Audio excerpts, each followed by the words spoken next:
है, आपको लगता है कि जल प्रबंधन को लेकर के जागरूक है समाज? इसमें समाज का दोष तो नदी को रोकने में तो कम लगता है, लेकिन जो हमारे प्रोग्राम्स हैं, जैसे वाटरशेड डेवलपमेंट में किया, चाहे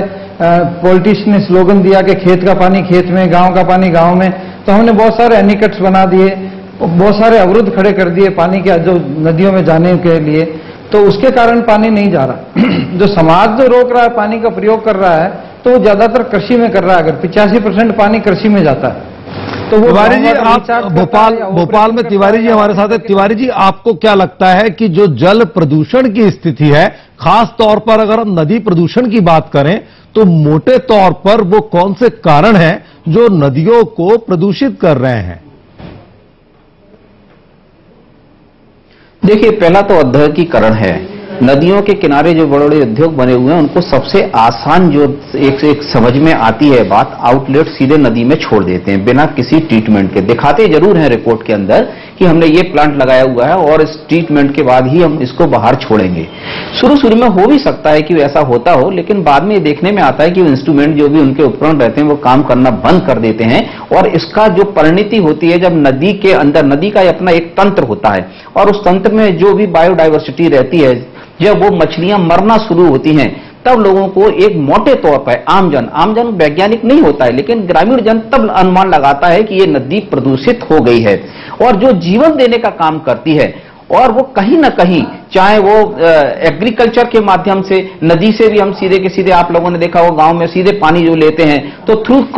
क्रॉप पैटर्न के द्वारा भी जो टॉक्सिक एलिमेंट्स होते हैं वो कहीं ना कहीं आदमी की बॉडी में जब जाना शुरू होते हैं, जब उसके विपरीत प्रभाव स्वास्थ्य के जब पड़ते हैं, तब कहीं ना कहीं एक बड़े पैमाने पर चेतना आती है। तब ये लगता है कि आखिर ऐसी क्या बात हुई है कि ये बीमारी शुरू हो गई है। तब शासन की भी आंखें खुलती हैं। ये चीजें वो चीजें हैं जो कि राजनीति से भी कई बार प्रेरित होती हैं। यदि एक सवाल मेरा ये था कि चंबल जो नदी है, चंबल अपने आप में अभी तक प्रदूषण के उस स्तर से बची हुई है जिस स्तर पे दीगर नदियां आई हैं, और इसी वजह से यहां पर जो घड़ियाल सेंचुरी है, लेकिन अब जो रेत का अवैध उत्खनन वहां पे तेजी से हो रहा है, उससे उनके अंडों को जो नुकसान हो रहा है, जिस तरह की रिपोर्ट आ रही है, आपको क्या लगता है कि चंबल जैसी जो उंगलियों में गिनी जा सकने वाली साफ नदियां हैं, वो भी अब इस दिशा में आगे बढ़ रही है दूसरी नदियों की तरह?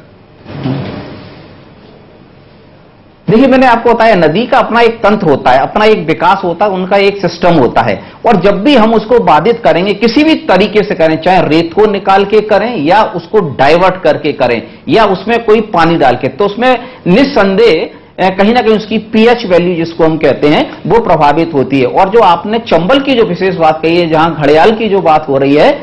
उन घड़ियाल का एक प्रकृति होती है, हर जीव की अपनी प्रकृति होती है, किन परिस्थितियों में बच्चों को जन्म देगा, कैसे वो पालेगा। और जब वो रेत उस जगह से अनसिस्टमेटिक तरीके से, जिसको कहना चाहिए, उत्खनन में बुराई नहीं है, जब अनसिस्टमेटिक तरीके से, अवैध तरीके से, जब उनको बिना साइंटिफिक तरीके से उनका दोहन करते हैं, तब कहीं ना कहीं जाके न केवल उस वन प्राणी को भी नुकसान होता है, साथ साथ में उस नदी को भी हम क्षति पहुंचाते हैं। आपको लगता है कि सरकारी स्तर पे जो पॉलिसी बनी है, हालिया तौर पर अगर हम बात करें, तो इसमें अमेंडमेंट या संशोधन के तौर पर किस तरह से चिंता जताई गई है विभागीय तौर पर सरकारों ने? आपको क्या लगता है?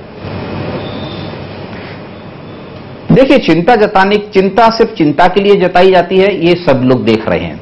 लेकिन जब चिंता काम के लिए जताई जाएगी, उस दिन से नदियों का भी उद्धार होना शुरू हो जाएगा। जैसे अभी राजेंद्र जी ने जो चिंता व्यक्त की थी, बिल्कुल जायज थी। 3 साल से 2 साल से उनकी मीटिंग नहीं हुई है, वो सदस्य भी हैं। ये एक इससे बड़ा नजारा और क्या होगा चिंता का?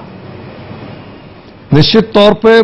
मनोज जी, आप भी अभी पूरी चर्चा सुन रहे हैं, आपको क्या लगता है? राजस्थान चूंकि रेगिस्तानी पूरा राज्य है, पानी की बहुत कीमत आपके सूबे के लोग समझते हैं, उसके बावजूद अगर चंबल की बात की जाए तो कोटा, वहां पर अगर हम देखते हैं तो जो रंगाई वाला पानी है केमिकल का, और जो दूसरे कारोबारी जो पानी है, चंबल, वहां पर भी बहुत प्रदूषित हुई है। किस तरह आपको लगता है कि हम लापरवाह हुए हैं नदियों को लेकर?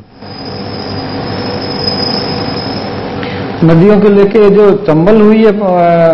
प्रभावित हुई है, वो चंबल कोटा शहर के कारण हुई है और रंगाई छपाई इंडस्ट्री के कारण हुई है। इसी तरह अगर हम पाली के लें तो जो लूनी नदी है, तो पाली के अंदर बालोतरा में जो रंगाई छपाई की इंडस्ट्री लगी है